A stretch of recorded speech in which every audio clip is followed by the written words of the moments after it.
Chaque DSI a une vision, certains ont une mission, et puis il y a celles et ceux qui ont un engagement. Bienvenue dans l'Unpredictable CIO podcast de TNP Consultant, le podcast qui donne la parole à celles et ceux qui chaque jour rendent l'imprévisible un peu plus prévisible.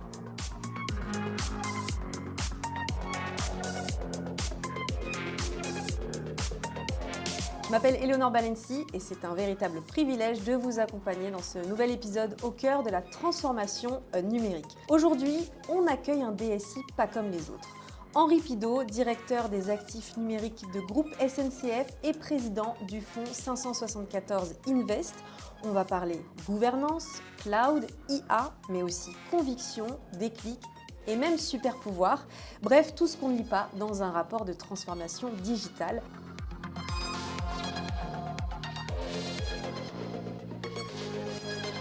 Bonjour Henri Pideau. Bonjour Éléonore. Merci d'avoir accepté l'invitation de l'Unpredictable CIO podcast. Alors, avant de rentrer dans le concret et de parler de toutes vos activités, je vous propose quelques petites questions rapides pour en savoir un peu plus sur vous. La première étant votre premier souvenir digital marquant. C'était il y a très longtemps, puisque mon premier contact, ça a été à 13 ans. Et à l'époque, c'est l'époque des calculatrices programmables. C'est le tout début du numérique. Et ça ne m'a pas quitté de toute ma carrière. C'est ce qui vous a donné envie de travailler dans ce secteur ? Oui, donc j'ai continué mes études, mais j'ai toujours eu un lien avec le numérique. Donc ça, c'est chouette de voir que ça fait depuis que vous êtes tout jeune, quoi. C'est une vraie passion. Quelque part, je ne sais pas pourquoi, mais j'avais vu que c'était quelque chose qui était révolutionnaire, alors que c'était du gadget à l'époque, ouais. Mais ça m'a suivi partout, cet esprit, je dirais, de regarder des choses nouvelles et la technologie qui va avec. Alors vous le savez, notre podcast, il tourne autour de l'imprévu, de l'inattendu. Quelle habitude vous aide à rester ancré dans l'imprévisible ? Je m'intéresse beaucoup aux articles technologiques, je m'intéresse aussi à la recherche, parce que je considère que la recherche, c'est l'avant-garde des futurs produits de demain. Par exemple, sur l'IA, j'ai beaucoup lu d'articles de recherche avant que ChatGPT arrive. Mais tout de suite, j'ai vu que c'était une révolution et pas un gadget. Et ça m'a bien servi pour faire la promotion de ces technologies au sein du groupe SNCF. Quelle idée reçue sur les DSI vous fait aujourd'hui presque sourire ? D'abord, le DSI, c'est peut-être la fonction dans un groupe qui est en contact avec tous les métiers finalement du groupe, que ce soit de la finance, des RH, de l'ingénierie, du marketing. Et souvent, on pense que le DSI, c'est juste un technophile. Et en réalité, c'est effectivement un technophile parce qu'il ne pourrait pas faire son métier sinon. Mais le DSI, c'est celui qui comprend les métiers des autres. Et justement, comment vous pourriez décrire votre métier aujourd'hui et peut-être également demain ?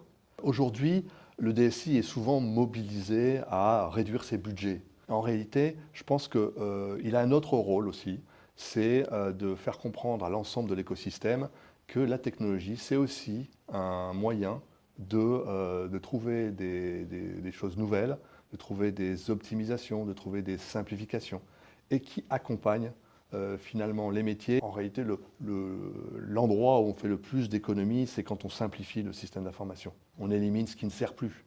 Parce que année après année, le système d'information engrange de nouvelles fonctionnalités et on se pose très rarement la question, est-ce que ça sert toujours ? En tant qu'ancien DSI du groupe SNCF, vous êtes désormais directeur des actifs numériques.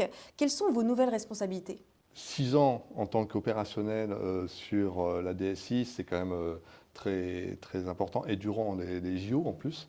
Et aujourd'hui, on m'a confié les actifs numériques du groupe. C'est des actifs qui doivent avoir de la valeur, et avec 2 missions. Une, protéger les actifs qui ont de la valeur contre des décisions qui pourraient détruire de la valeur, et l'autre partie, c'est créer de la valeur à partir d'un actif qui n'est sous-utilisé ou pas utilisé du tout. Et voilà, ça fait partie de mes nouvelles missions. Et pour ça, il faut avoir une compréhension intime de la valeur d'un système d'information. Et l'autre partie, je suis également président du fonds d'investissement de la SNCF. Et là, on accompagne les startups dans leur maturité financière et on lève des séries A auprès des startups. Donc ces 2 éléments ramènent en fin de compte à la dimension financière des actifs. Qu'est-ce que vous gardez justement de votre ancien poste de DSI et que vous appliquez à nouveau dans ce poste de directeur des actifs numériques? Eh bien, d'abord la compréhension du sujet, l'écosystème des startups, de voir la valeur alors que d'autres ne la voient pas. Un exemple, on avait des fibres optiques le long des voies ferrées qui étaient non utilisées et j'ai vu que c'était un actif qui avait énormément de valeur et avec un certain nombre de personnes, on a créé une filiale qui s'appelle Teralpha et qui aujourd'hui fournit du très haut débit dans les territoires. Et celle-là, elle était restée endormie. Mhm. Donc, je dirais qu'on cherche des trésors endormis. Bien sûr, et après, c'est une belle fierté aussi pour vous Oui, pouvoir exploiter ces... et puis si on fait un peu de finance, un actif, ça peut être un passif ou ça peut être un actif. Enfin, voilà. C'est pour ça que j'aime bien le nom d'actif, c'est que ça crée de la valeur. Vous parlez du DSI comme d'un effet de levier de performance. Comment est-ce que vous arrivez à convaincre un COMEX que le numérique est un centre de valeur, pas un centre de coût, justement? On a besoin de moins en moins de convaincre. Parce qu'en fin de compte, je pense que les CEO, enfin les grands patrons ont bien compris que le numérique allait les aider dans leurs performances et dans leurs objectifs. Par contre, si on regarde juste au niveau comptable le coût du SI, certes, il faut toujours maîtriser son budget, il faut maîtriser sa trajectoire financière. Mais si on oublie la création de valeur qu'il y a avec, on peut faire justement des erreurs d'appréciation et couper des pans entiers du numérique qui finalement font perdre de la valeur au groupe ou à l'entreprise. Et le fait d'avoir été DSI pendant des années permet aussi d'avoir les bons arguments pour faire comprendre la valeur qu'a un système d'information ou des infrastructures. Et puis, vous êtes toujours à l'affût des nouvelles technologies. Vous avez une formation en physique et microélectronique. Quelles sont, selon vous, les technologies émergentes qui ne sont pas des gadgets, mais de véritables ruptures? Alors, on parle beaucoup dans la presse des technologies autour du quantique. Alors, bon, pour l'instant, il n'y a pas grand-chose sur les étagères, mais il y a plusieurs domaines dans le quantique qui vont être révolutionnaires. L'autre partie, c'est l'IA. On parle beaucoup d'IA apprentissage, mais c'est surtout l'inférence, c'est-à-dire l'usage de l'IA pour répondre à des questions. Et là, le quantique va permettre de faire plus que du temps réel sur des réponses. On est dans le temps réel de l'IA.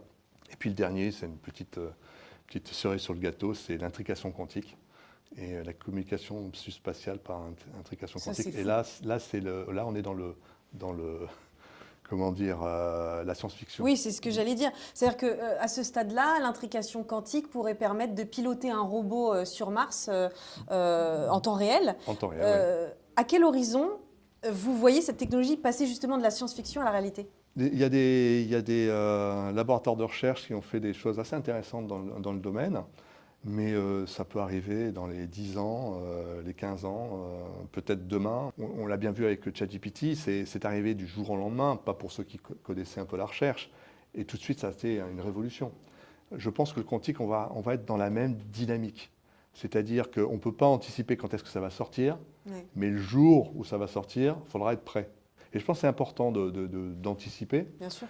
Parce que certaines fois, quand on doit prendre des décisions stratégiques, on a un regard différent. On a un regard différent et on a peut plus se de dire perspectives, effectivement. Tout à fait. Maintenant, si vous le voulez bien, on va parler de souveraineté et de cloud.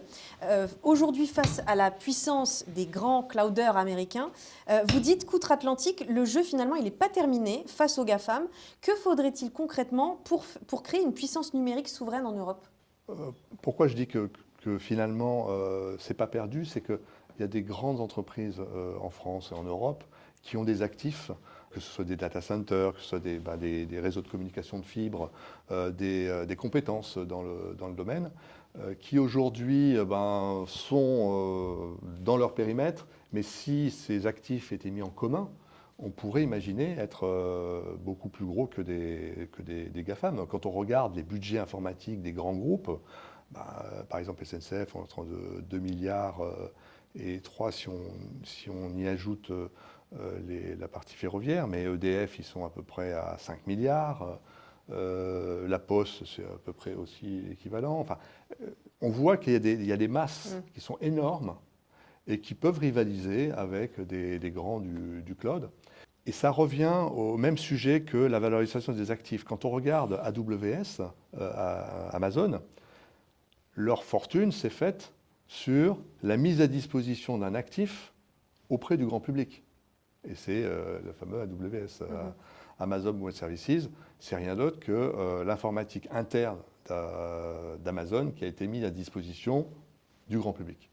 Et Henri, on parle beaucoup d'open source. Est-ce qu'aujourd'hui, l'open source, c'est la clé de l'autonomie numérique? Ah, complètement. Et d'ailleurs, l'Europe est en avance sur l'open source. L'open source est né en Europe, Linux par exemple. Et quand on regarde les grands acteurs du cloud, ils sont tous en open source. Ils ne payent aucune licence à leurs concurrents. Que ce soit AWS, que ce soit Google, Microsoft. Microsoft ont leur propre technologie. Et donc la clé d'un cloud souverain, c'est l'open source. Et d'ailleurs, il y a des initiatives entre la France, l'Allemagne pour mettre en commun du développement open source, en particulier sur la bureautique, qui est le premier maillon de la souveraineté numérique, c'est la bureautique. Pourquoi? Parce que les données restent d'une part en France, mais surtout, potentiellement, elles ne sont pas utilisées par des puissances étrangères. J'imagine que ce sujet, il est déterminant à la SNCF et concernant les actifs numériques. Oui, pour les actifs numériques, oui, parce qu'on a des data centers, on a de l'infrastructure de communication par fibre, on a plein de sujets comme ça, et le fait de pouvoir, par exemple, aller travailler avec EDF, qui ont l'énergie, plus les zones de data center, et ainsi de suite. Je pense qu'il y a des choses à faire. C'est créer des liens, surtout. C'est créer des liens, et puis de se dire qu'il n'y a pas de fatalité à un numérique souverain. C'est-à-dire, on l'a fait dans l'armée, enfin, on l'a fait dans la défense, la France. On a une certaine autonomie dans la défense, pourquoi pas dans le numérique. Alors pour conclure, Henri, je vous propose à nouveau quelques questions rapides qui vont permettre à nos auditeurs, nos internautes de se projeter encore plus sur votre métier. Vous me disiez en préparant cet échange que selon vous, le DSI, c'est le bras armé de la transformation. Si votre vie de DSI devait être adaptée en série, ce serait quoi? Ce serait Black Mirror, le Bureau des légendes? Qu'est-ce que vous choisiriez? Ou un autre? Moi, j'aime bien les deux. Parce que Black Mirror, ça projette l'usage d'une technologie ou d'un... Ça nous fait souvent peur. Et ça fait souvent peur. Oui. Mais par contre, ça crée l'imagination. Donc moi, j'aime bien regarder ça, mais effectivement, ça permet de mesurer l'usage de la technologie. Et Bureau des légendes, oui, parce que quand on est DSI, on se met à la place du métier. Et quand au début, je disais que le DSI connaissait l'ensemble des métiers d'un groupe, d'une société, c'est bien vrai, parce qu'en fin de compte, il est caméléon dans la compréhension des différents métiers. Et vous êtes plus friand d'ailleurs de ce genre cinématographique, science-fiction, ou vous regardez un peu de tout? Parce que quand vous rentrez du boulot, vous en avez peut-être un peu marre d'être focus sur ces sujets. Alors, Moi, j'aime bien la science-fiction, mais j'aime bien aussi les comédies. Non, j'aime un peu de tout. Si vous pouviez avoir un super pouvoir pour faciliter votre job au quotidien, ce serait lequel? De parler dans toutes les langues. Oui, et avec l'IA, je pense qu'on est au seuil de pouvoir parler en temps réel dans toutes les langues. Et ça, casser la barrière de la langue, c'est à mon avis une des plus grosses révolutions de l'IA générative. Et on parlait de créer des liens, là ce serait oui, illimité. Quoi. Souvent, les conflits se font par l'incompréhension et la langue est une des barrières à l'incompréhension. Quelle compétence soft ou tech sera indispensable pour un DSI en 2030 ? 2030, c'est loin. 2030, c'est loin pour la technologie, mais je pense que c'est la pédagogie. Je pense que c'est vraiment important de... L'éducation autour de la tech. L'éducation autour de la tech, la pédagogie, faire comprendre, projeter dans l'usage. Et j'ai pu le voir sur la partie IA. On a eu des questionnements, savoir est-ce qu'on donne l'IA à tout le monde ou est-ce qu'on le donne uniquement à une certaine population. Moi, j'étais fervent défenseur de le donner à tout le monde. Et la question qui sont posées, mais est-ce qu'il faudra former les gens? Moi, je considère que ChatGPT, il y a presque 1 milliard de personnes qui l'utilisent. On n'a pas formé 1 milliard. Ils se sont appropriés le produit. D'ailleurs, les technologies les plus performantes, c'est celles qu'on s'approprie sans formation. Il n'y a pas de risque à ça, d'apprendre seul? De plus en plus, on voit des élèves quitter les études supérieures pour dire mais je vais en apprendre plus sur YouTube. Donc on est dans un environnement où le futur appartient aux passionnés. Et les passionnés vont être aidés par l'IA. Dernière question, Henri. Le jour où la technologie permettra d'eux, c'est-à-dire quel est le prochain inattendu que vous attendez presque avec impatience? On a parlé de l'intrication quantique. Je ne vais pas y revenir. À mon avis, ça va être aussi spectaculaire que la barrière de la langue. C'est de pouvoir se projeter dans les étoiles, en gros. Exactement. On a hâte de voir ça quand même si c'est pas pour tout de J'aimerais bien le voir de mon vivant. Mais oui, c'est ça, je pensais la même chose. Merci beaucoup Henri Pideau pour cet échange aussi inspirant qu'imprévisible. Vous pourrez donc retrouver cet épisode comme tous les autres sur les différents canaux de TMP, à savoir le site web tnpconsultant.com, la chaîne YouTube bien sûr. Et puis pour les amateurs des formats audio, vous pouvez retrouver notre émission sur Spotify, Apple Podcasts, Deezer, enfin bref, n'importe quelle plateforme dédiée. L'imprévisible se maîtrise un épisode à la fois, alors abonnez-vous car l'aventure ne fait que commencer.